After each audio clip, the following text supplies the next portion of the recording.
अम्मा बाद फ़ाऊज़ बिल्लाहि मिनश शैतानिर रजीम बिस्मिल्लाहिर्रहमानिर रहीम। मौजूद सामीन, मोहतरम असातिज़ाए कराम और मेरे हम मकतब साथियों, अस्सलामु अलैकुम। आज मुझे जिस मौजू पर बात करने का मौका मिला है वो है यौम इकबाल।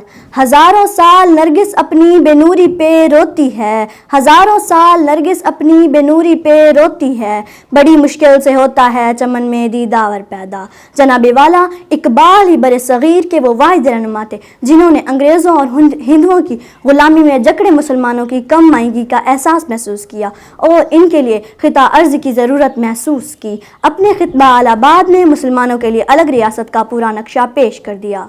न समझोगे तो मिट जाओगे हिंदुस्तान वालों, न समझोगे तो मिट जाओगे हिंदुस्तान वालों, तुम्हारी दास्तान आ रहेगी दास्तानों में। जनाबे वाला इकबाल ही ने मुसलमानों के दिलों में अपने वतन की लगन पैदा की और इस मंजिल के हसूल के लिए मोहम्मद अली जना जैसे अजीम रहनुमा की क़यादत फराम की। कायदे आज़म ने इकबाल के इसी फ़िक्री तसव्वुर को निशान मंजिल बनाकर मुसलमानों के लिए अलग रियासत का पूरा नक्शा पेश कर दिया।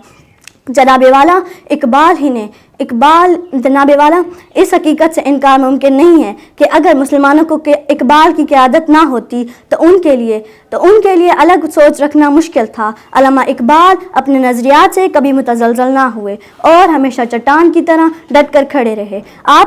जनाबे वाला आपको नौजवानों से बहुत उम्मीदें थी। आप चाहते थे कि नौजवान आगे बढ़ें और मिल्लत इस्लामिया के लिए कुछ करें। आपने फरमाया, जवानों को मेरी आहें सहर दे, जवानों को मेरी आहें सहर दे, फिर इन शाहीन बच्चों को बाले पर दे।